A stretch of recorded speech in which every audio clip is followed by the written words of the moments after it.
transparencia, nosotros vamos antes de comenzar a cubrir este webinar, déjenme presentar a los oradores y voy a hablar un poquito de la logística. Voy a comenzar presentándome a mí mismo. Mi nombre es Jamal Farhan y yo soy el gerente de marca de Elanco Global. Nuestro orador es el doctor Shabir Shimsi, que es el director médico de Elanco, y el doctor Mark Henninger, que es el director de asuntos corporativos en Elanco. Un poquito de logística. Este webinar va a estar traducido simultáneamente en español y en portugués. Si han seleccionado esta opción en el registro, ustedes tienen que haber recibido un link sobre las instrucciones con respecto a cómo bajar la aplicación que se llama Interprefy, aplicación móvil en el teléfono inteligente. Ustedes también van a ver la guía de usuarios en las instrucciones adjuntas. Es un link adjunto en este webinar. Van a ver en este chatbox que ven en la parte inferior de la pantalla. Después de bajar la aplicación en el teléfono inteligente, por favor ingresen en la clave o token que se llama Elanco AMR2, que se ve en la pantalla a la derecha.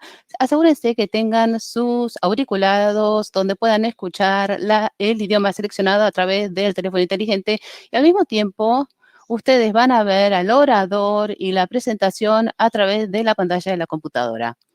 Este webinar está planeado que va a durar 1 hora y 10 minutos y nosotros vamos a tener los últimos 15 minutos para las preguntas y respuestas. Por favor, utilicen el botón de preguntas y respuestas que se encuentra en la parte inferior, en el medio de la pantalla y pueden agregar sus preguntas en ese botón, en ese segmento, y a través del webinar este casillero de preguntas y respuestas va a estar monitoreado en la sesión por el doctor Mark Henninger y el doctor Shafts. Cualquiera de los dos van a responder esas preguntas al final del webinar. Por favor, no pongan las preguntas en el chat box, ya que el chat box no va a estar monitoreado. Entonces, solamente las tiene que colocar en el recuadro para preguntas y respuestas. Para una experiencia óptima, todos los participantes van a estar en modo escucha solamente. En la próxima transparencia, me gustaría, antes de presentar al doctor Shabir, me gustaría dar una breve descripción como líder de salud animal global. Elanco aspira a ser el contribuidor de valor número 1 a ustedes, nuestros clientes. Una de las formas que nosotros esperamos hacer esto es traerles a ustedes información junto con las oportunidades como este webinar para conocer expertos de todo el mundo. Este webinar les introduce al principio a los patógenos de bacteria con respecto a lo que es la resistencia antimicrobiana en los humanos. Los oradores claves van a discutir los mecanismos por los cuales la resistencia antimicrobiana se desarrolla y cómo las estrategias regulatorias y de gestión están afectando el uso de los antimicrobianos en lo que es la producción de alimentos para el consumo. Va a haber una revisión también de la forma en la cual las clasificaciones regionales, nacionales y mundiales, los planes, las guías, están influenciando el uso responsable de los antimicrobianos en los animales de consumo, junto con una propuesta con respecto a cómo ustedes, los clientes en la industria de porcinos y aves, los clientes, los productores y sus asociaciones pueden cumplir un rol activo en establecer guías de cumplimiento dentro de este marco. Entonces, todo está armado acá, está en conjunción, que viene de que es la experiencia práctica.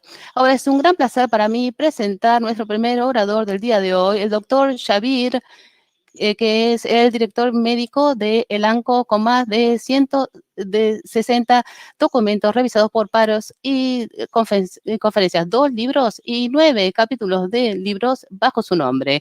Shabir se graduó como doctor de medicina de la Universidad de Birmingham del Reino Unido y subsiguientemente completó su doctorado sobre enfermedades infecciosas focalizándose en transferencia de genes y resistencia antimicrobiana en los humanos. Desde el 99, Xavier ha sido miembro del Colegio Royal de Patología y desde el 2000 al 2003, él trabajó en resistencia, en el monitoreo de resistencia, evaluación de riesgo y apoyo científico para los Estados Unidos, para la FDA de los Estados Unidos. En el 2019, Xavier se convirtió en miembro de la Sociedad de Quimioterapia. Entonces, lo que vamos a escuchar del doctor Xavier es experiencia práctica real en cómo las cosas funcionan dentro de lo que es las regulaciones. Le doy la palabra al doctor Xavier, le voy a, le agradezco. Muchas gracias. Hola a todos.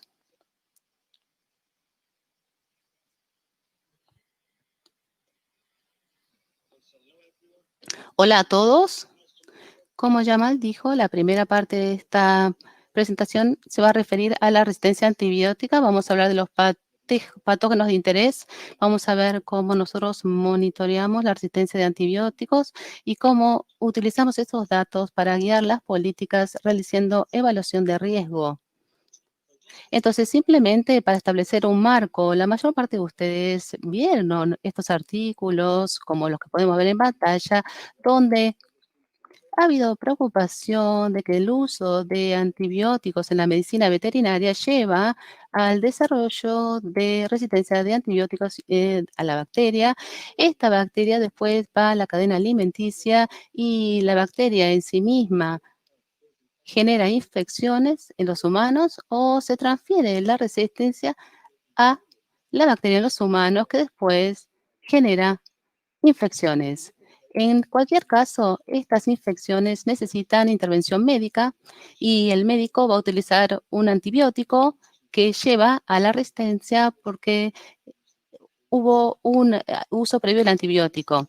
Entonces, lo más fácil sería no utilizar antibióticos en la medicina veterinaria. Simplemente como los médicos, los veterinarios, hacen un juramento. Este es la versión de los Estados Unidos del juramento, pero la mayor parte de los países tienen un juramento que es bastante similar. Dentro de este juramento, los veterinarios dicen que van a hacer todo lo que esté dentro de sus capacidades para asegurar la salud y el bienestar del animal. ¿Qué significa? Que si uno necesita utilizar antibióticos, el veterinario va a utilizar los antibióticos para tratar de aumentar la salud de ese animal, mejorar la salud de ese animal. Entonces, el debate pasa de no utilizar antibióticos en la medicina veterinaria a cómo los utilizamos para generar el mejor resultado clínico para el animal y que va a liberar presión selectiva para evitar la resistencia que puede comprometer el uso de los anticuerpos en los humanos. Entonces, durante esta conferencia vamos a cubrir las bacterias que son de interés para la salud humana. Vamos a discutir un poquito sobre la resistencia de antibióticos. Vamos a hablar sobre los diferentes tipos de resistencias que definen la resistencia a multidrogas. Luego vamos a hablar un poquito sobre los pasos tomados para reducir la resistencia con respecto a monitorear la resistencia y cómo esos datos se utilizan en el modelo de evaluación de riesgo que después puede guiar a la política. Entonces, para comenzar, vamos a hablar de las bacterias que nos preocupan. Bueno, no es la bacteria lo que genera la enfermedad en el animal, no es lo que preocupa cuando hablamos del debate de la seguridad de los alimentos. Por ejemplo, en las infecciones de micoplasma en aves o en cerdos, sí, si hay resistencia en esos patógenos es una preocupación desde el punto de vista de bienestar animal, pero esas bacterias no van a ir a la cadena alimenticia y no van a causar infecciones en los humanos. Lo que nos preocupan son las bacterias, son Salmonella, Campylobacter, Escherichia coli, Enterococcus. Nosotros vemos la resistencia en dos indicadores, en Escherichia coli y en Enterococcus. Ahora, la razón por la cual Escherichia coli y enterococos han sido elegidos primero porque son muy fáciles para trabajar. Nosotros no necesitamos ningún tipo de medio especial, ningún tipo de condición de incubación especial en el laboratorio, pero lo más importante es que se encuentran en todas las especies de animales.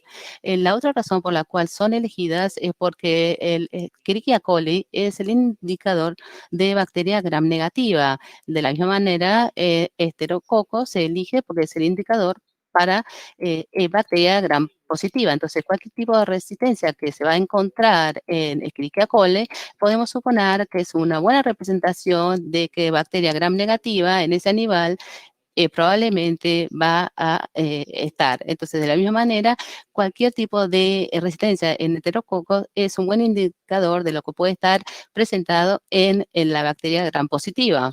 Lo más importante, estas especies son extremadamente promiscuas, entonces muy fácilmente se adquieren y se diseminan los genes de resistencia. Por eso estos dos organismos han sido incluidos.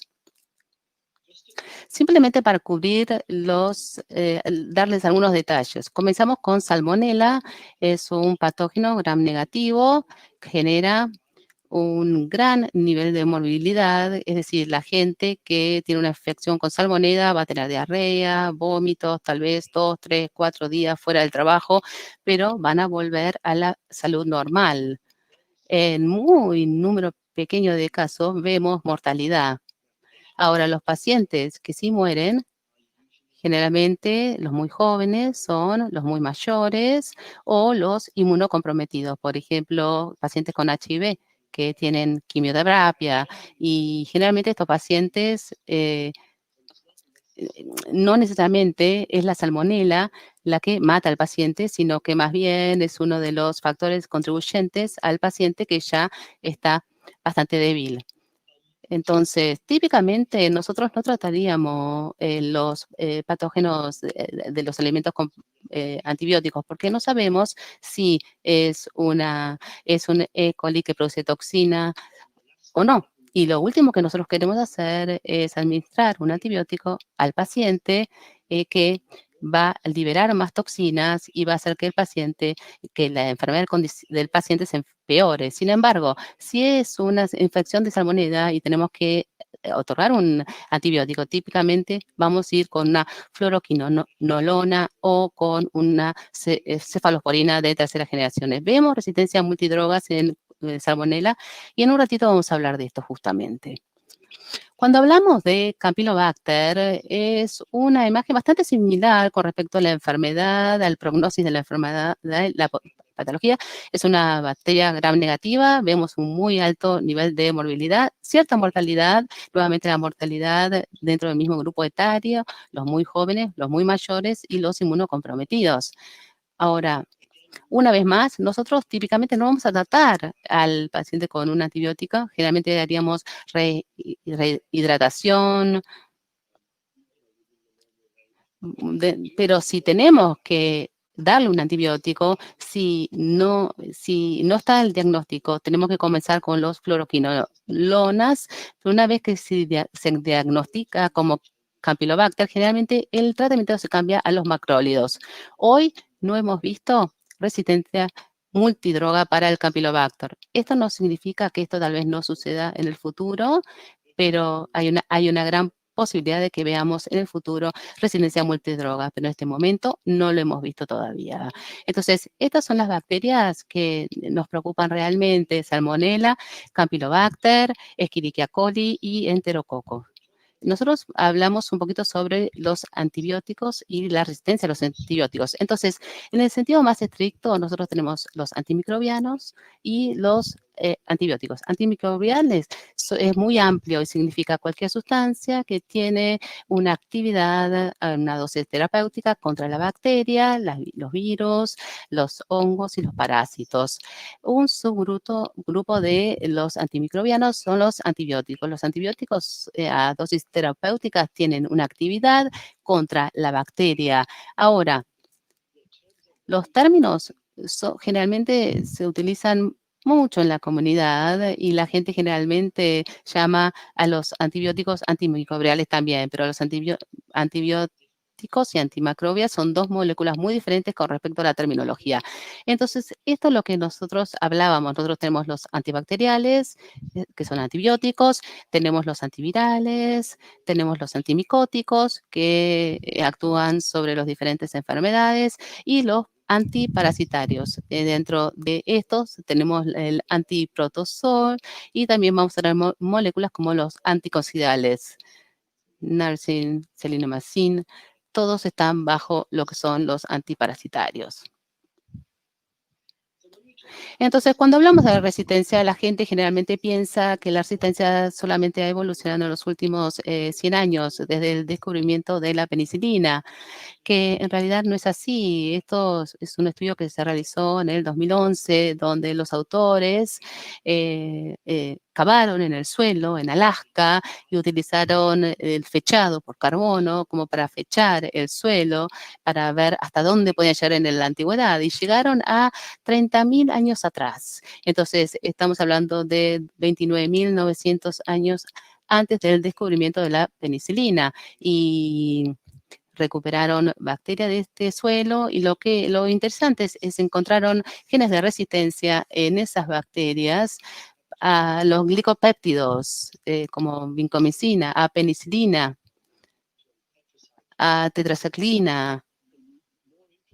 Y lo más interesante es que los genes que encontraron de hace 30.000 años eran exactamente los mismos genes que nosotros vemos hoy en día. Entonces, no es que la resistencia acaba de evolucionar, ha existido durante miles y miles de años. Ahora, lo que ha sucedido es que debido a que nosotros utilizamos antibióticos durante tanto tiempo en la medicina, es que nosotros aumentamos la velocidad con la cual esa resistencia se ha diseminado, se ha propagado en el mundo. Entonces, Como los humanos utilizan antibióticos, no creamos la resistencia, ya estaba la resistencia. Lo que hicimos es ampliar esa resistencia a una tasa mucho mayor. Y esto es algo que no nos tiene que sorprender. Él es Darwin y el principio de Darwin. Si uno pone una presión de selección en algo, se va a adaptar a ese entorno. Y si nosotros pensamos en cómo se descubrió la penicilina, Alexander Fleming encontró un hongo en Staphylococcus aureus y no estaba el estafilococo alrededor del hongo, porque el hongo liberaba penicilina. Es exactamente lo que ocurre con el ambiente. Tenemos distintos organismos que compiten por los nutrientes y por el espacio.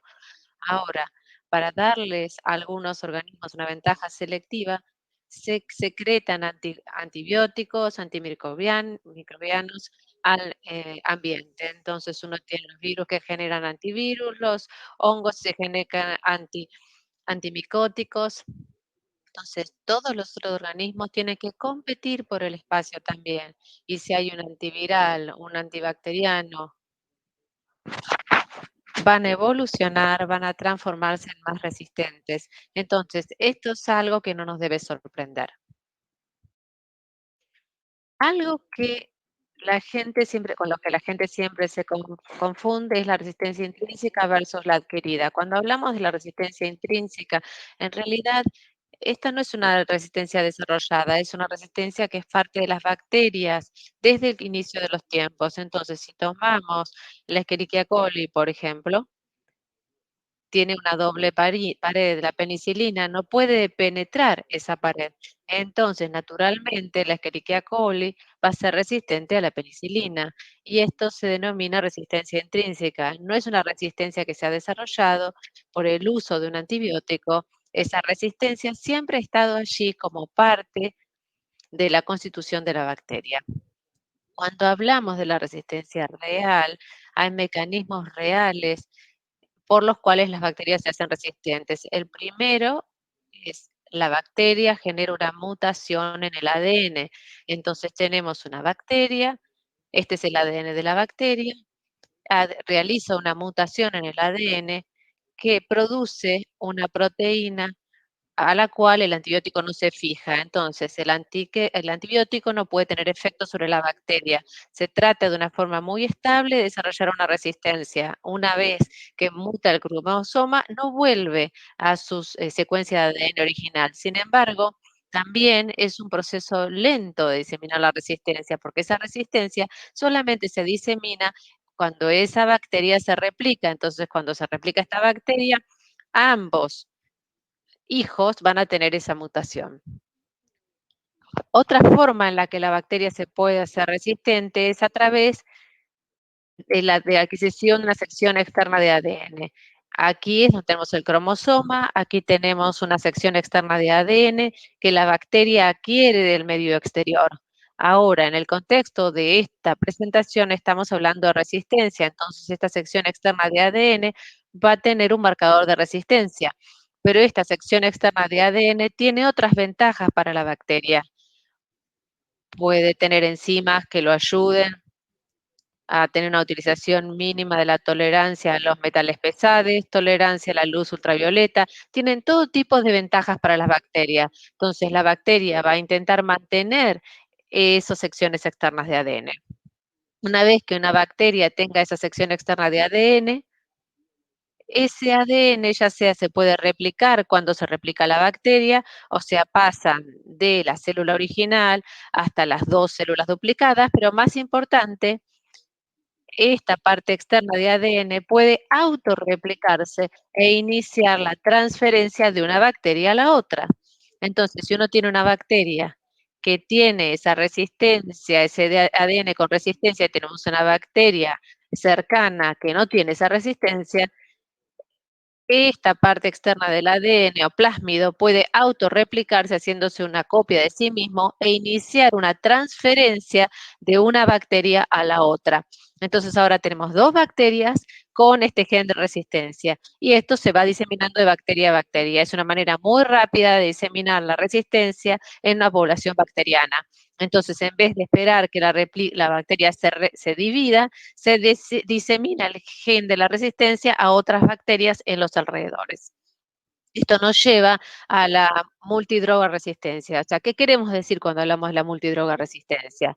Bueno, tenemos que comprender alguna terminología y todo nos lleva a la evaluación de riesgo, ¿no?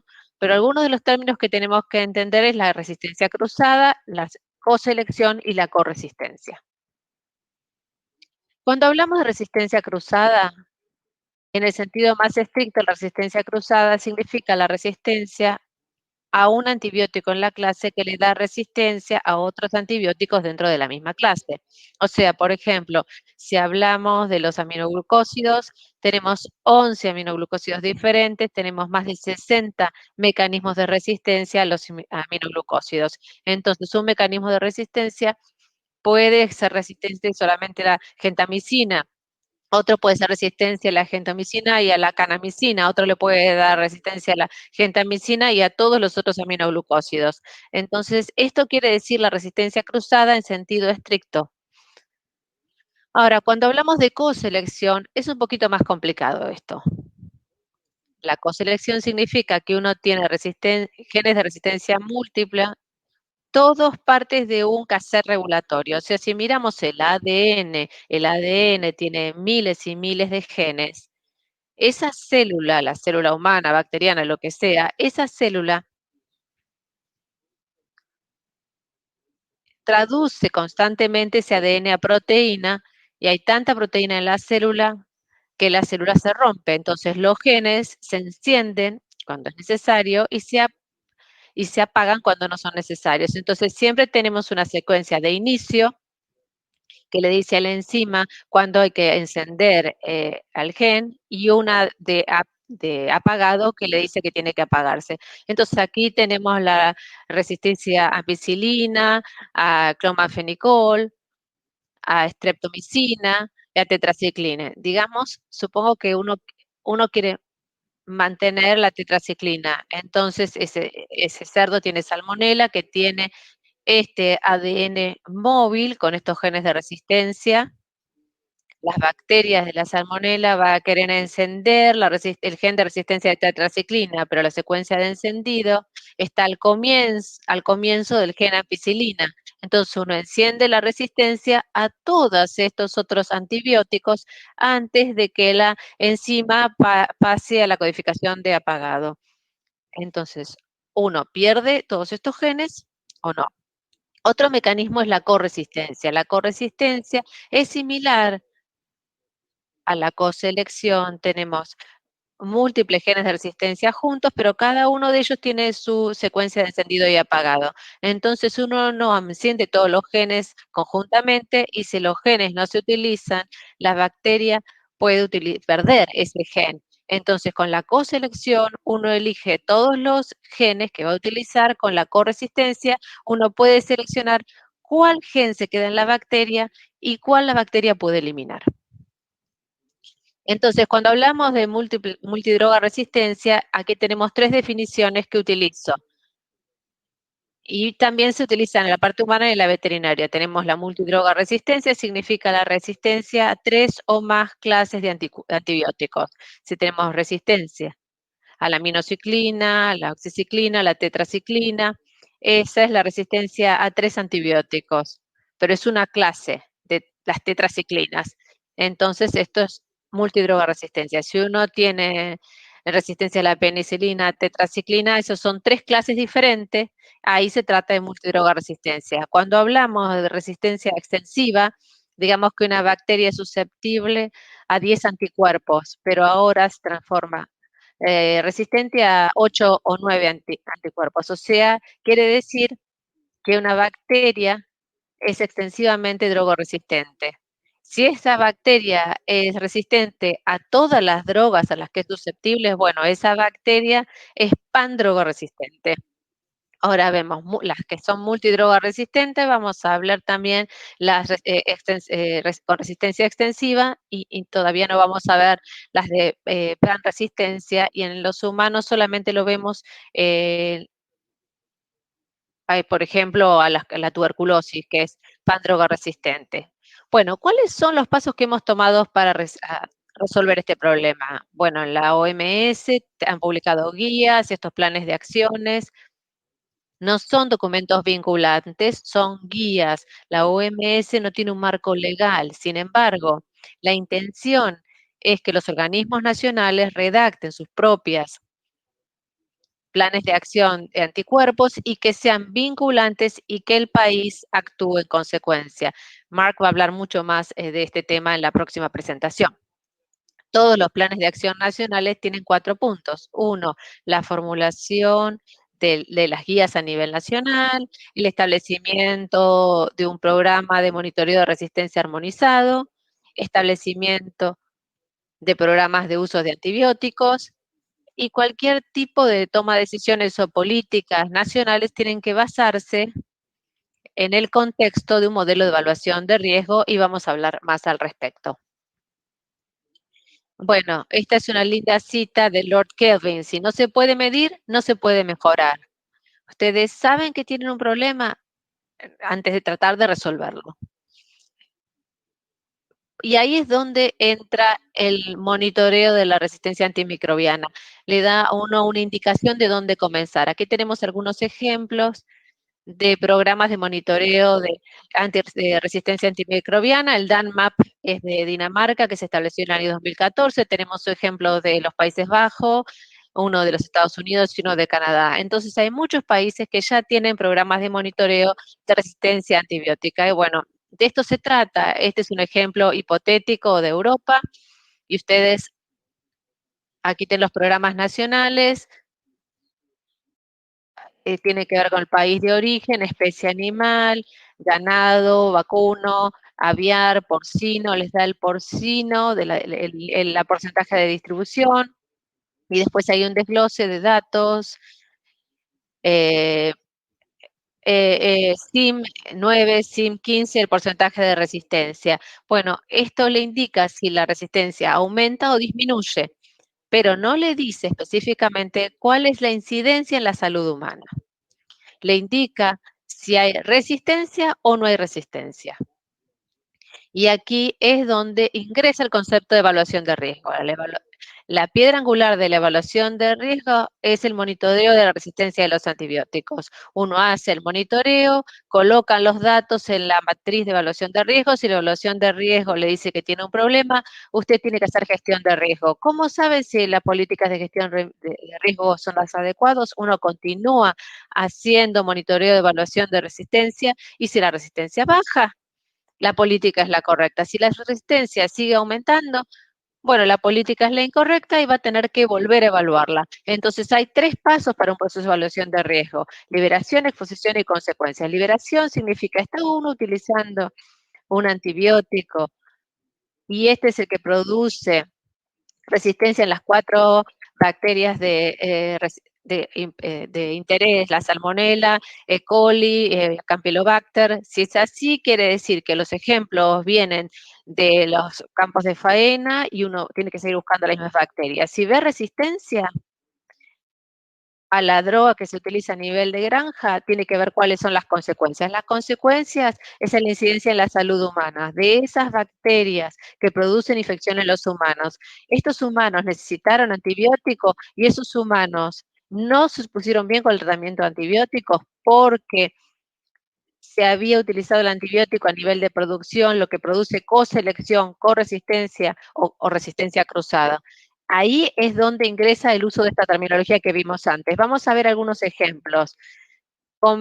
Comencemos con los ortosomicinas. Las ortosomicinas no tienen actividad contra el Campylobacter, la Salmonella o la Escherichia coli. Son intrínsecamente resistentes. Sí, tenemos un reclamo porcino en las ortosomicinas, pero el mecanismo es un tanto diferente. En ese caso, la avilamicina no funcionó directamente sobre la Escherichia coli. La avilamicina se fijó al intestino. Es un mecanismo completamente diferente. En la avilamicina, las 3 bacterias son resistentes a avilamicina, así que en esas 3 no nos tenemos que preocupar. Sí podemos ver enterococos resistentes a la avilamicina en la parte de liberación, de exposición y no en las consecuencias. Sin embargo, esto no tiene impacto en la salud humana. En primer lugar, porque las ortosomicinas o la avilamicina como antibiótico de esta clase no se utiliza para tratar las infecciones en humanos. En segundo lugar, en los mecanismos de resistencia es cromosómico, entonces no tenemos problemas de coselección y corresistencia. Entonces, las ortosomicinas y la avilamicina, como un ejemplo, es completamente segura desde el punto de vista de la seguridad de los humanos y no tiene un impacto negativo en la salud humana. Tomamos otro ejemplo, los macrólidos. Entonces, hablamos de los macrólidos.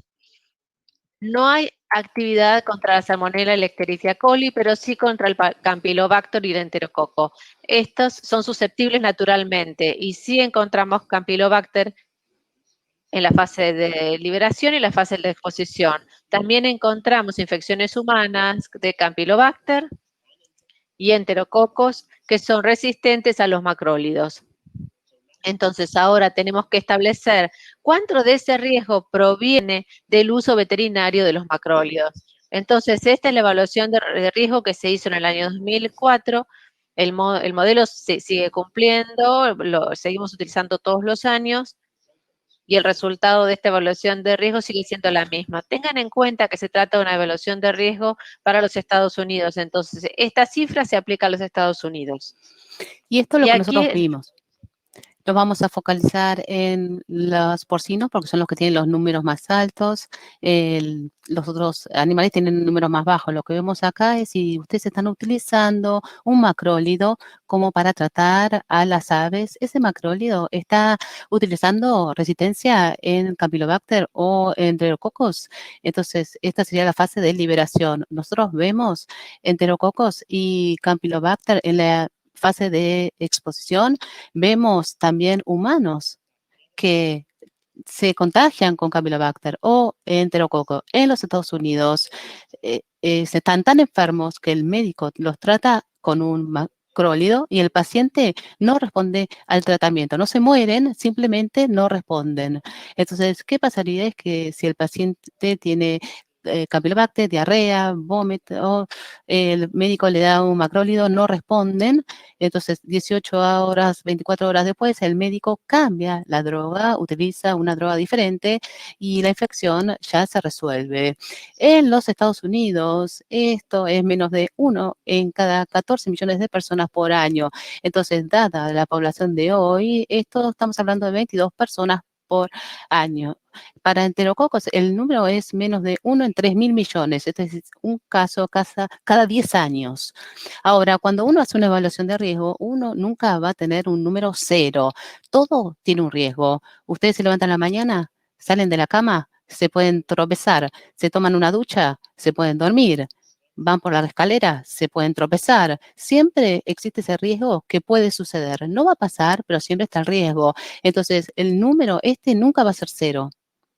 Entonces, lo que nosotros hicimos fue colocar estos dos números en lo que es un contexto real de riesgo en los Estados Unidos, y esto es lo que nosotros encontramos. Morir de una enfermedad cardíaca, 1 en 380 personas, 84. Ser golpeado por un rayo, 1 en 550.000. Morir de una picadura de una abeja, 1 en cada 6 millones de personas. Existe el doble de personas que mueren de una picadura de una abeja en los Estados Unidos por año que las personas que se contagian un Campylobacter, que no va a responder al tratamiento con macrólidos, porque el macrólido se utilizó en la granja y va a tener un día adicional de diarrea. Sí, obvio, hay un riesgo de utilizar los macrólidos en las aves, pero el riesgo es tan pequeño que si uno lo compara con otros factores de riesgos, estos números realmente no significan nada. Entonces, espero que de esta presentación nosotros hablamos sobre las bacterias que nos preocupan, solamente hay 4 bacterias, Salmonella, Campylobacter, E. coli, Enterococos. Hablamos también sobre los mecanismos por los cuales las bacterias son resistentes. Lo más importante, nosotros hablamos sobre la coselección, resistencia y resistencia cruzada. Hablamos sobre el monitoreo de la resistencia, porque esto es importante para la evaluación de riesgo, y después establecimos que al hacer una evaluación de riesgo, utilizando aminomicina, que médicamente no es importante, representan un riesgo de mínimo a 0 a la salud humana si se utilizan dentro de lo que es la medicina veterinaria. Entonces, antes de terminar, me gustaría dejarlos a ustedes con esta cita de Jackie Atkinson, que dice que el uso responsable no significa utilizar menos antibióticos, pero lo que significa es que uno utilice el antibiótico correcto en la cantidad, en el tiempo correcto, por la vía de administración correcta, y por eso nosotros tenemos etiquetas, porque esas etiquetas pasaron por procesos regulatorios muy difíciles que determinan la vía de administración y la duración de la terapia, la dosis a la que se tiene que utilizar esa droga. Por eso es importante que esas etiquetas se sigan. Habiendo dicho eso, voy a terminar mi presentación. Muchas gracias. Muchas gracias, doctor Semche, por esta gran información, maravillosa información educativa. Tenemos ahora. Es un gran placer para mí presentar al segundo orador para el día de hoy, el doctor Mark Henninger. El doctor Mark Henninger, si puedes compartir tu pantalla, por favor. Entonces, el doctor Mark, rápidamente, una presentación rápida con respecto al doctor Mark. Es un director de asuntos corporativos en el ANCO con 25 años de experiencia en la producción de animal de consumo, con atención a la medicina veterinaria, la genética, también las vacunas. Él se recibió como veterinario en el Veterinary College of Nantes con un enfoque especial en manejo de enfermedades de animales de consumo, y también tiene un máster de negocios de la Universidad de Rennes. Mark también fue presidente de RESEDA, una asociación francesa de las partes en la agricultura, y también de SIMPA, que es la Asociación de Aditivos para Pienso y Alimentos de Francia. Mark con frecuencia ha sido orador principal en las diferentes conferencias que se hacen en Europa, el Medio Oriente y África.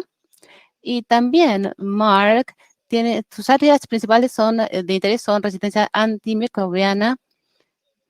El tema que va a cubrir el doctor Mark hoy es entender las guías antimicrobianas internacionales para tener un manejo y una influencia responsable del uso de los antimicrobianos. Gracias, doctor Mark, por estar con nosotros hoy. Le voy a dar la palabra. Muchas gracias. Entonces,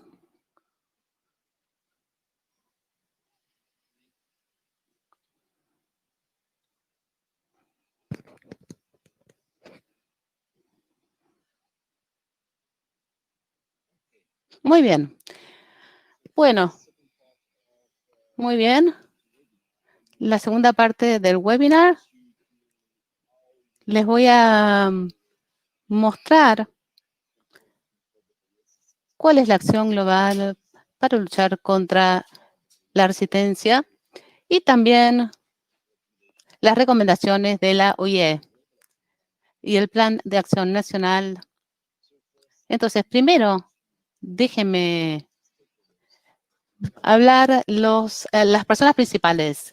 Bueno, la OMS es una organización que tiene diferentes documentos en el 2017 que son importantes para la salud humana. Ha habido provisiones en el comienzo del año y estamos en la sexta edición y también publican guías que son muy importantes. Lo hicieron en el 2020. Puede ser sorprendente para algunos de ustedes, pero a pesar del hecho de que la OMS precisamente se focaliza en la salud humana, también pone mucho interés en salud animal y también el tema de la salud humana, porque estamos todos nosotros operando en un mismo universo. La influencia de la OMS es muy significativa. Como hay influencia política, pues son parte de las Naciones Unidas y están en conexión con los ministerios de salud de muchos países del mundo. La OIE realmente es la organización internacional que se dedica a la salud animal y también publica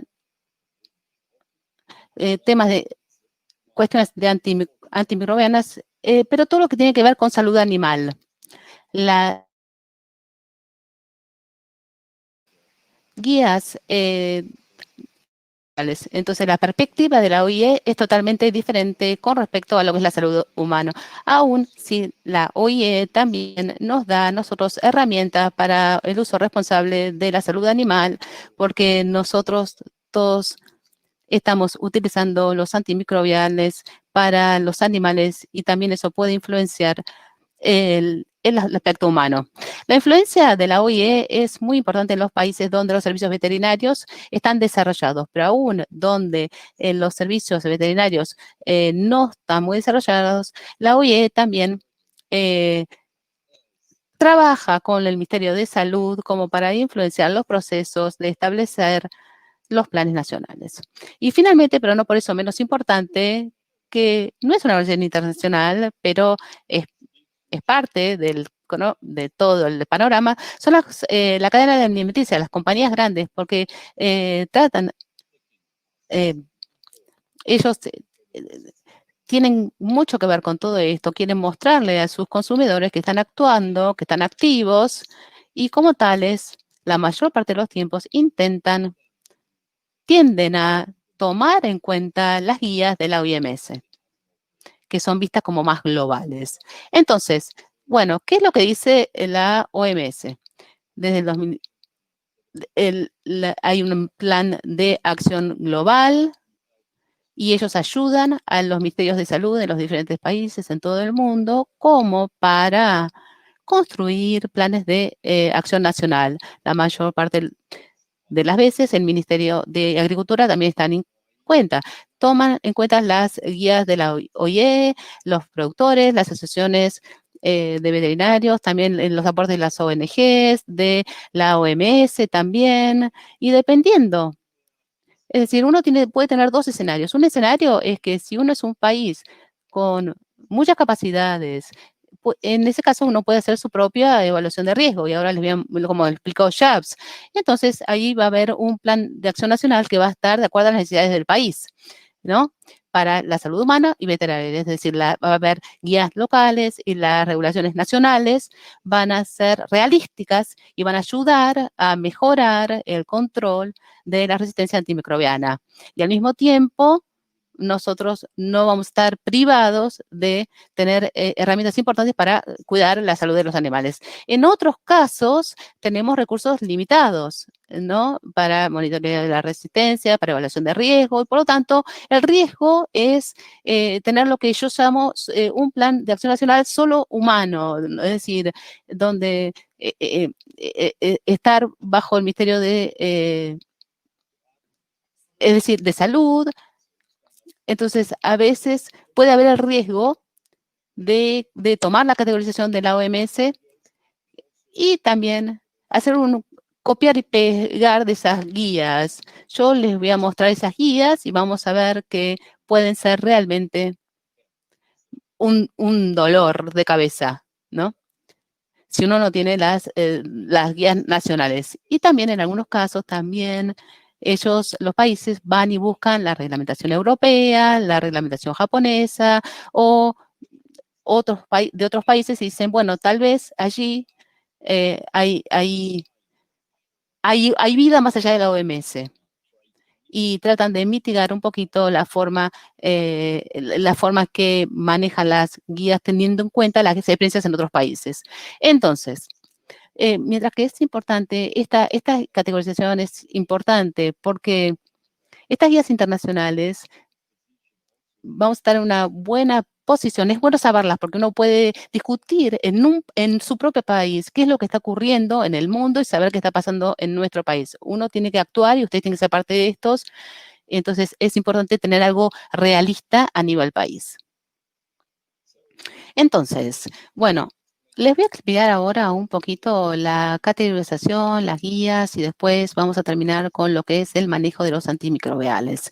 La categorización de los antimicrobiales. Bueno, les voy a presentar a ustedes la categorización de la OMS, es la más antigua y es muy importante. Entonces, como ustedes pueden ver, esta categorización en realidad es de importancia para la medicina humana, pero claramente está elaborada para ayudar a los gobiernos a tomar medidas para manejar el riesgo para la resistencia antimicrobiana debido a el uso no humano, que sería el uso animal. Entonces, en términos generales, nosotros tenemos dos tipos de antimicrobiales. La categorización de la OMS está observando a lo que son los antimicrobiales que son médicamente importantes. Y hay dos tipos de estos. Tenemos los que son usados para animales y humanos, como por ejemplo los macrólidos, y los que son solamente para los humanos. Y por otro lado, otro grupo, tenemos a los antimicrobiales que no son médicamente importantes, que generalmente los llamamos solamente para animales, que se desarrollaron solamente para el uso de los animales, específico para animales, y no se utilizan para los humanos. Entonces, los que son médicamente importantes, acá vemos todos estos, son familias, como yo les digo, ¿no? Aminoglicósidos, por ejemplo, tenemos las diferentes familias que son partes de los diferentes grupos que están dentro de los glicósidos. No es una lista larga, pero no es tan larga como si los tuviéramos todos juntos. Entonces, de acá, de la derecha a la izquierda, tienen los que son importantes, las familias importantes, después tenemos los que son altamente importantes, esas familias, y después, bien a la izquierda, tenemos las familias que son críticamente importantes. Y dentro de esta categoría, este grupo de antimicrobianos, los que son críticamente importantes, los expertos de la OMS decidieron que hay algunos de estos que son considerados como de alta prioridad, es decir, que hay una salud hay un peligro para la salud humana, y después los que tienen más alta prioridad, los que están en azul, son los más importantes. Entonces, por ejemplo, cefalosporina, fluoroquinolona, glicopéptidos. Y por otra parte, también hay una lista de moléculas que no, que no están categorizadas, que no están incluidas en la lista de la OMS, pero que no están incluidas porque no se utilizan en los humanos actualmente. Es lo que nosotros llamamos solamente para animales. Entre estos tenemos una molécula como avilamicina que ayuda a cuidar la integridad intestinal. Por ejemplo, en el caso de Clostridium perfringens o E. coli. También tenemos los antiparasitarios que se usan para controlar la coccidiosis.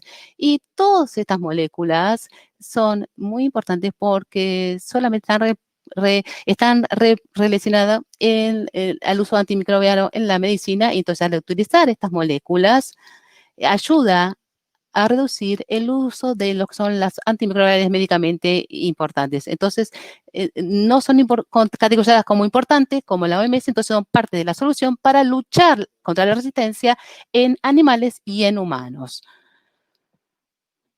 Otro ejemplo de categorización es uno europeo. Esto se publicó para fin del año pasado y son los antimicrobiales médicamente importantes. Y vamos a ver después que también hacen un ranking de la vía de administración, dependiendo del riesgo y el impacto del antimicrobiano. Entonces ellos decidieron clasificar en 4 categorías. A, significa evitar el uso de esos antimicrobianos no tiene que ser utilizado en animales. B sería como de la más alta prioridad, críticamente importante, los más importantes. C es, están entre B y D. D son los que son menos importantes y C tiene que ser utilizado si no hay alternativas para tratar a los animales en la categoría D. Para hacerlo claro, D los pueden encontrar acá. Listina, las quinolonas. Y en C tenemos muchas familias, por ejemplo, tenemos los macrólidos, pleuromutilinas, están clasificadas como categoría C. Entonces, también la OIM existió en la importancia de rankear las vías de administración. Entonces, desde el que tiene menos impacto en la resistencia a los antibióticos, que es el tratamiento individual local, a el que tiene mayor impacto, que es la medicación grupal oral, ya sea a través del agua de bebedero o del pienso. Ambas categorizaciones deben tenerse en cuenta, las categorizaciones de antimicrobianos y las categorizaciones de las vías de administración cuando uno desea redactar las propias guías o los planes de acciones. Y para concluir con las categorizaciones, esta transparencia les muestra lo que nosotros denominamos discrepancias en las categorizaciones.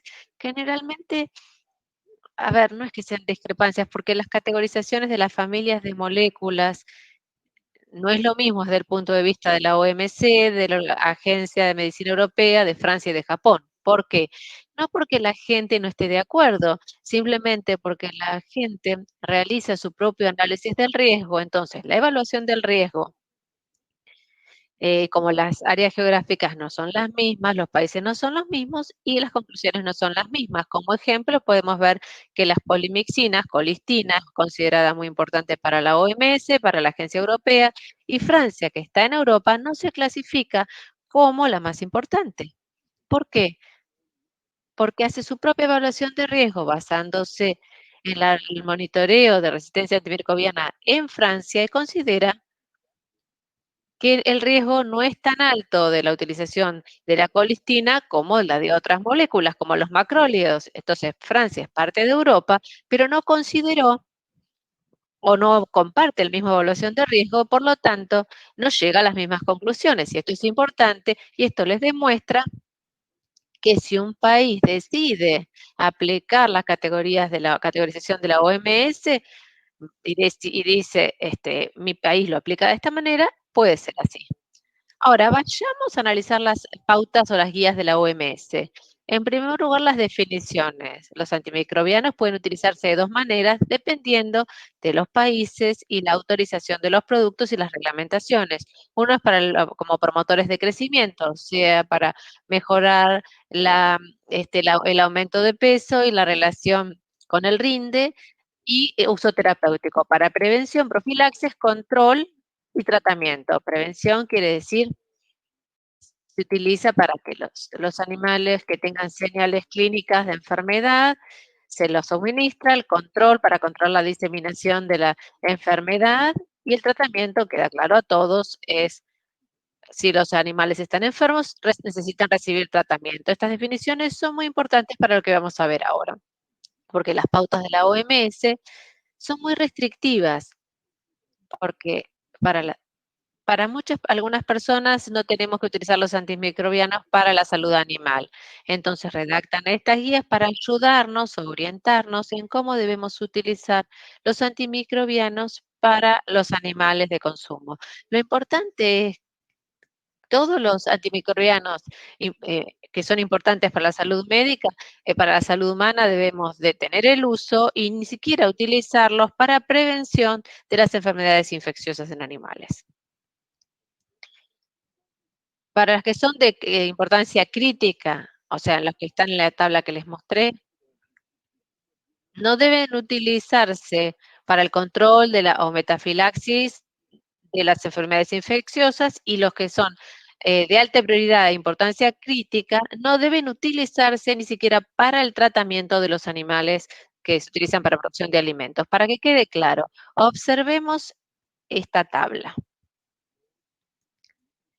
Debemos reducir la utilización de todos los antimicrobianos, no debemos utilizarlos para prevención, y en cuanto a promotores de crecimiento, las moléculas que se utilizan comúnmente, como la acitocina,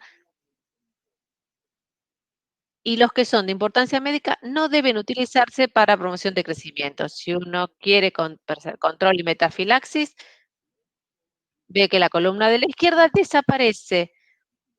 Las que se utilizan si uno quiere controlar, tiene que basarse en estas dos columnas. Y si quiere tratar, olvídense la utilización de todos estos HPC y A, se utiliza las guías de la OMS. En términos generales, entonces vimos que las guías de la OMS son muy restrictivas. Se las quería mostrar porque son las más restrictivas y para que tuvieran una idea de lo que puede ocurrir. Ahora, acá vienen las buenas noticias. Si uno observa el anexo 2 antimicrobianos, lo bueno es que no hay restricciones de utilización, inclusive de parte de la OMS, o sea que uno puede utilizar avilamicina, niacina, puede utilizar cualquiera de estos antimicrobianos, ya sea como promotores de crecimiento, para prevención, control o tratamiento. Y su utilización es parte de la solución a la lucha contra la resistencia antimicrobiana en animales y en humanos, y es interesante ver que la OMS no consideró la publicación de ningún tipo de guías en cuanto al uso de esta categoría. Ahora, focalicémonos en la avilamicina. La avilamicina es segura por dos razones. En primer lugar, no contribuye a resistencia antimicrobiana a la medicina humana. Vimos en la evaluación de riesgo ya en el seminario, y también lo vimos está en la evaluación de riesgo del Organismo de Medicina Europea, publicado en 2007 y está citado aquí. Debido a su único modo de acción, no demuestra resistencia cruzada con otros antibióticos. Entonces, el uso de la vilamicina no contribuye a ningún tipo de resistencia antimicrobiana en la medicina humana. La segunda razón es que el nivel máximo de residuo, y esto está en la próxima diapositiva, el nivel máximo de residuo es un nivel por debajo del cual la concentración del fármaco en los alimentos no es perjudicial para los consumidores. Y esto es muy importante por dos razones. En primera razón, porque controla la seguridad alimenticia para la producción local, y también para los alimentos que son importados de países extranjeros, para asegurarse de que los alimentos sean seguros y que los residuos potenciales estén por debajo del límite adecuado. Y la segunda razón es si no tenemos MRLs, no podríamos utilizar ningún tipo de fármacos en los animales, porque si uno no está seguro si puede ser perjudicial o no, no lo podría hacer. Pero algunos fármacos no tienen niveles de residuos mínimos. Entonces, si uno tiene la opción, siempre elija aquellos que tienen niveles de residuos mínimos establecidos a través del nivel de Codex, que es un código que se publica entre la FAO y publica los límites en los que uno puede utilizar por país. En algunos países que publican sus propios niveles máximos de acuerdo a su propia evaluación, o a veces copian y pegan los niveles de residuos mínimos de otros países, por ejemplo, en los Estados Unidos, en Europa, en Brasil, Japón, en Marruecos. Uno tiene niveles de residuos aprobados para la vilamicina. Entonces, para resumir en cuanto a la vilamicina es la droga de primera elección y debe ser tanto para los productores porcinos como avícolas, en primer lugar, porque es una clase de antimicrobiano que no se utiliza en la medicina humana y tampoco es importante para la medicina humana, no se aplica. Uno ve que la bacitracina y la enramicina se clasifican como importantes, la virginiamicina como altamente importante y la colistina es de importancia crítica y de alta prioridad. Otro punto es que no existe restricción en su uso si uno observa las guías de la OMS para la vilamicina, mientras que la bacitracina, enramicina, virginiamicina y colistina sí la tienen. La OMS indica que no deberíamos utilizarla para promotores de crecimiento. Para su información, en el año 2015 se decidió detener el uso de los antimicrobianos importantes como promotores de crecimiento. Y el último punto, los niveles mínimos de residuos, ya lo hemos visto. La vilamicina, tenemos los valores mínimos, no con la bacitracina ni con las otras dos drogas. Y la colistina sí tiene un nivel mínimo de residuos, pero como es de alta prioridad, no lo podemos utilizar para la producción animal. Bueno, tal vez se pregunten, ¿tenemos la avilamicina y con ella podemos tratar todas las enfermedades? No, por supuesto que no es la bala de plata. No se pueden tratar todas las enfermedades respiratorias no se pueden tratar, pero la idea es que debemos siempre comenzar utilizando las moléculas menos importantes para la salud humana, las que se utilizan solo para la salud animal. Si uno no tiene ninguna molécula que lo resuelva el problema, empieza con las importantes, por ejemplo, tiamulina para las enfermedades respiratorias. Luego pasa a las que son de alta importancia, luego a las que son de importancia crítica, de alta prioridad. Y por último, la última elección tiene que ser las de alta prioridad, como la cefalosporina. Otros criterios a considerar: la disponibilidad de los antibióticos, los patrones de resistencia, que uno puede verificar con el organismo de control nacional o con AST, y también hay que tener en cuenta que los antimicrobianos, la primera opción sería no utilizarlos, o sea, reducir la necesidad de uso de antimicrobianos es importante a través de la vacunación, a través de distintos maniobras o métodos de manejo. Esta sería la mejor manera de evitar el uso de los antimicrobianos. O sea, eso sería la mejor opción. Bueno, para concluir,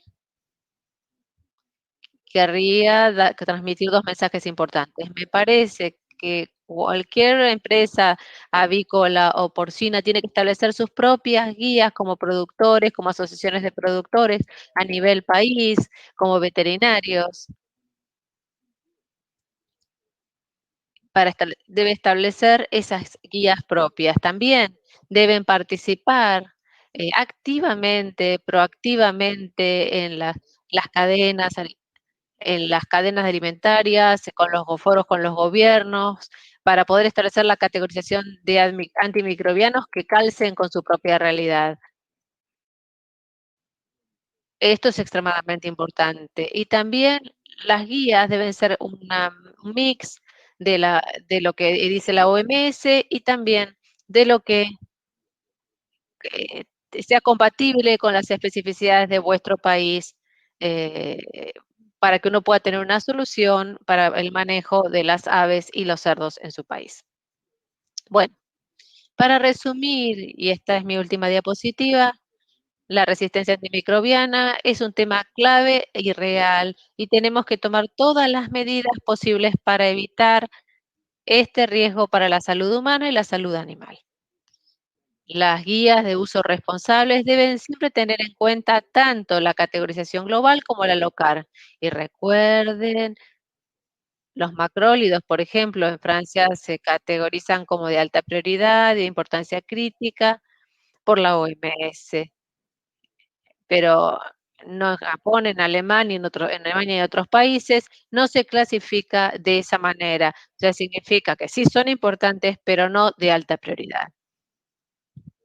También es importante en cuanto a los planes de acción nacionales deben basarse en la evaluación de riesgo local y no tanto considerar lo que se tiene en cuenta en otros países. Y los antimicrobianos importantes, eh, pero no para medicina humana, deben ser siempre la primera opción. Y un buen ejemplo de uso responsable de antimicrobianos les voy a dar un ejemplo práctico. Si uno tiene un problema con Escherichia coli, en cerdos o en aves uno podría utilizar colistina, pero debe utilizar de mejor manera avilamicina, de acuerdo a lo que yo ya les expliqué en los últimos 20 minutos. Muchísimas gracias por vuestra atención y sé que ahora vamos a pasar a las preguntas.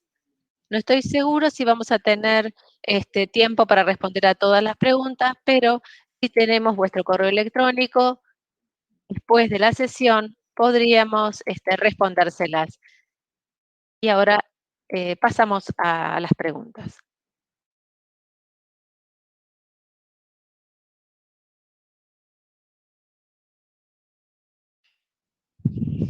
Shaps, muy bien. Tenemos algunas preguntas en el recuadro de preguntas y respuestas.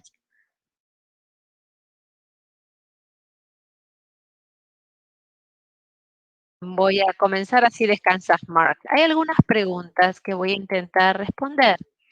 Hubo una que ha habido una reducción en el uso de los antibióticos en animales, lo que llevó a menor resistencia a en las bacterias en los humanos. No necesariamente. Hay dos cosas a tener en cuenta. Hay distintas bacterias que producen los problemas en la medicina humana, no solamente las bacterias que vienen de las cadenas alimenticias. Hay distintas causas de los antibióticos que se utilizaron en la medicina humana. Si uno piensa en las bacterias como Acinetobacter, Pseudomonas, en la medicina humana, la tasa de la resistencia continúa aumentando a tasas alarmantes. La Escherichia coli,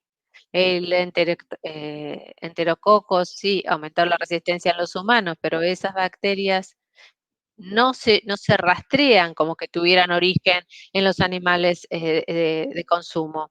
En cuanto al Campylobacter, se redujo la resistencia, pero no necesariamente debido a los antibióticos que se utilizan para tratar esas infecciones. Se ve un aumento en la resistencia a la tetraciclina, tanto en la Salmonella como el Campylobacter, pero si uno lo observa desde el punto de vista de la salud humana, esos antibióticos no se utilizan para tratar a humanos. Se utiliza cefalosporina, macrólidos o fluoroquinolas. La otra pregunta que se formuló, si una bacteria generara o adquiriera resistencia, ¿cuánto tiempo tendría que estar expuesto a los antibióticos con esa bacteria para ser susceptibles? Si es una mutación cromosómica, es muy poco probable que sea susceptible nuevamente. Un buen ejemplo serían algunos casos en Estados Unidos. Si fuera una resistencia adquirida, entonces no solamente es el antibiótico que determina el tiempo que la parte externa de ADN va a mutar en la bacteria. Entonces, como dijimos antes, si uno tiene un plásmido con un marcador de resistencia, si eso es lo único que tiene el plásmido, y si uno deja de utilizar el antibiótico, ese plásmido se va a perder rápidamente. Podría ser un macrólido de tercera generación, que se produce en un periodo corto, pero las partes externas de ADN llevan resistencia, como por ejemplo tolerancia a los metales pesados, al UV, eso es ventajoso para las bacterias. Entonces, si esos plásmidos tuvieran marcadores adicionales, es poco probable que los perdieran. Y espero haberle respondido a la pregunta. Muy bien, gracias, Shaps.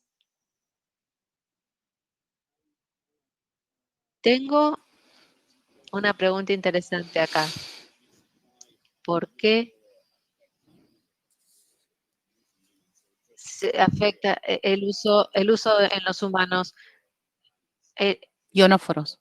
Los ionóforos en los animales no afectan a los humanos. Eso creo que quedó claro.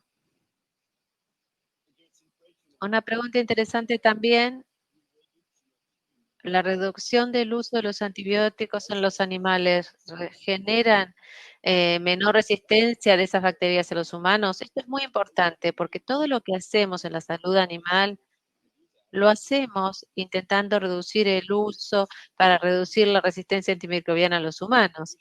Y la pregunta es difícil de responder. A ver, inclusive en los países en los que hay sistemas muy bien desarrollados, el vínculo no es siempre fácil de establecer. Lo que se puede mostrar en Francia, por ejemplo, en donde nosotros tuvimos una prohibición en algunos antibióticos como cefalosporina y después de 5 o 6 años vemos una gran disminución de la resistencia a la bacteria. Pero en los animales no podemos decir que esto ayuda a reducir la resistencia antimicrobiana en los humanos. No sé, Japs por ahí puede completar lo que estoy diciendo. La mayor parte de las veces, 90-99% de los problemas de resistencia a los humanos está vinculado a bacterias que no existen en los animales. No sé, Japs, si querés comentar. No, eso es totalmente así. De todas las infecciones importantes que nos preocupan globalmente, las únicas dos que realmente pueden ser atribuidas a un animal son Salmonella y Campylobacter. Todas las otras bacterias que ha habido una lista, la CDC hizo una lista de 18 patógenos para los que necesitamos nuevos antibióticos y de los 18 solamente 2 vienen de fuente animal, las que mencioné. Y aún entonces, la preocupación solamente es la fluoroconinona, no son los macrólidos, no es la cefalforina. Y en los 25 años de experiencia clínica, yo todavía tengo que ver Salmonella o Campylobacter que no podamos tratar a nivel clínico. Siempre tuvimos algún antibiótico para tratarlo. Las otras 16 bacterias no vienen de animales, de origen animal. Principalmente se llaman infecciones de otro tipo, ni siquiera son adquiridas en la comunidad. Son los pacientes que van al hospital para cirugía o al dentista, y ahí es donde adquieren esas infecciones, en el ámbito hospitalario, es el entorno donde la adquieren, es un entorno diferente. Esas bacterias generalmente no son muy virulentes, pero sí llevan más marcadores de resistencia. Shaps, tengo una pregunta sobre Codex, la fuerza de tarea de Codex con respecto a la fuerza de tarea de Codex. Sí, seguro. La fuerza de tarea con respecto a la resistencia antimicrobiana fue establecida hace una década. Ellos tienen un proceso de 5 años donde armaron guías, que es una guía sobre evaluación de riesgo. Es una guía muy compleja, muy intensiva, y el único el país que lo usó es China, y hasta China lucha con esa guía. La fuerza de tarea fue reabierta Y ahora están observando dos aspectos. Es la práctica, pero lo más importante, están tratando de reescribir las guías de monitoreo de residencia.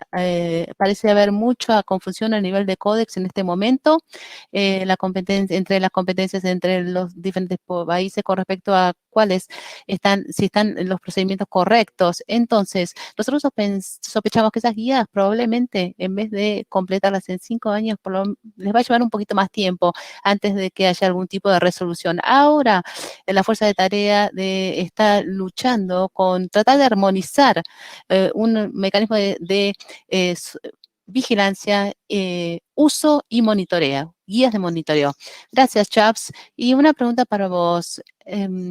¿Existe una especie de referencia reciente sobre una síntesis del conocimiento con respecto a resistencia cruzada y selección cruzada? Sí, bueno, estos son temas que generalmente son temas bacteriológicos y temas de antibióticos, ¿no? De ciencia. Entonces, la mayor parte de los textos de referencia tienen que tener esta información. Si no, hay una revisión muy bien de personas como Patrice Covelin, Van Carstrom, Dick Mevius, que cubren esos temas con respecto a selección cruzada, resistencia cruzada, etcétera. Y nosotros con todo gusto podemos enviar esas referencias en algún momento, si los ayuda. Muy bien, gracias, Chaps. Y tengo una o dos preguntas con respecto a el uso de extractos. ¿Querés hablar de esto? Sí. Primero, en este momento, la OMS no ha avalado ningún tipo de extractos de plantas o aceites esenciales, especialmente con respecto a lo que es la lista de antimicrobiales. Uno de los problemas que nosotros consistentemente encontramos es que la gente viene con alternativas a los antibióticos con respecto a las moléculas.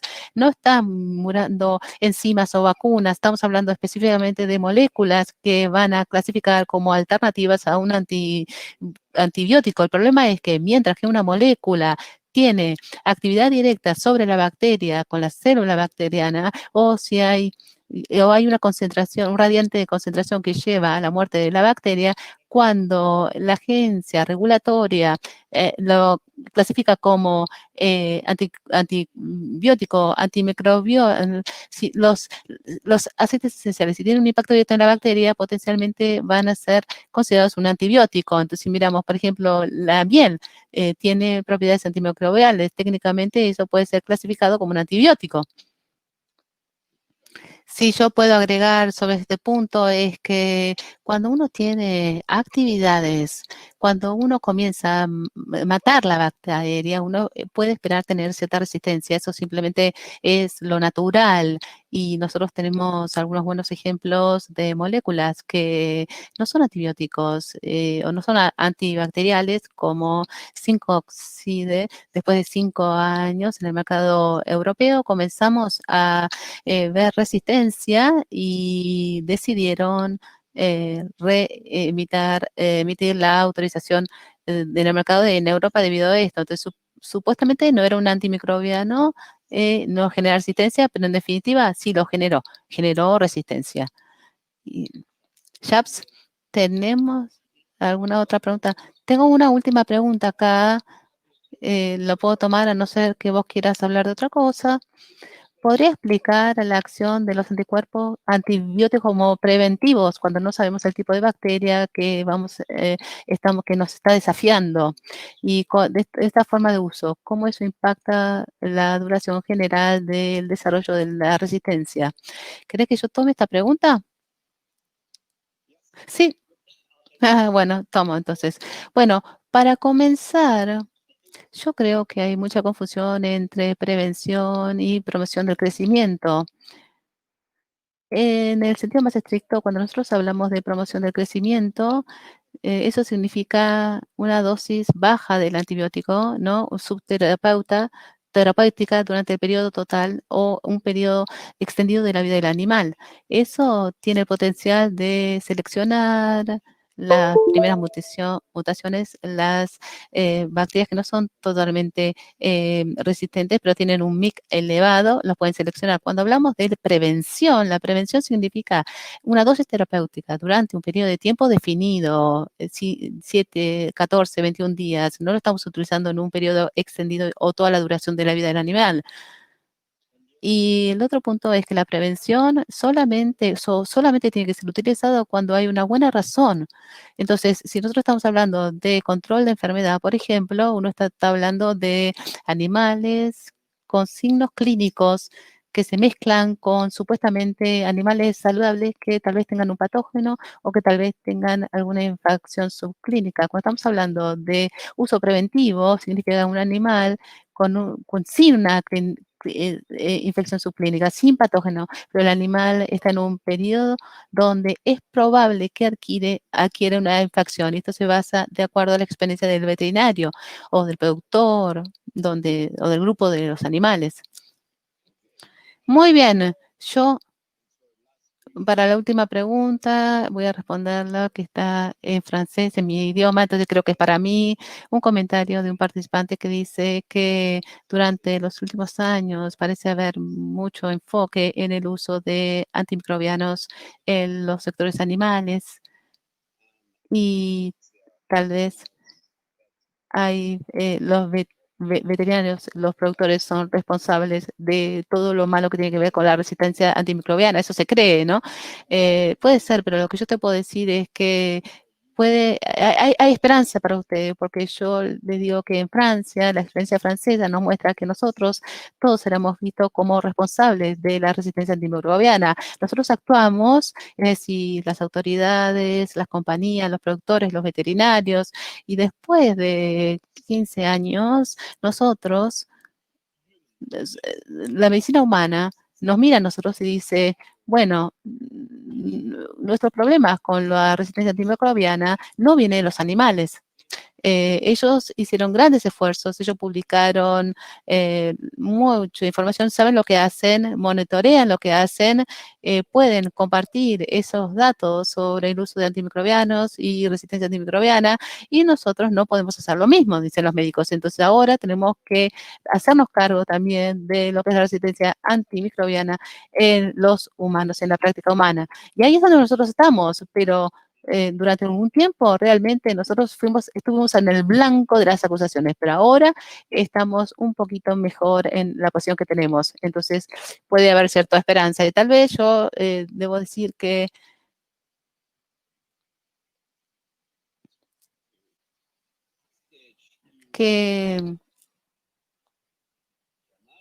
Yamal, le tengo que dar la palabra a Yamal, le voy a dar la palabra a Yamal, ¿está bien? ¿Te doy la palabra?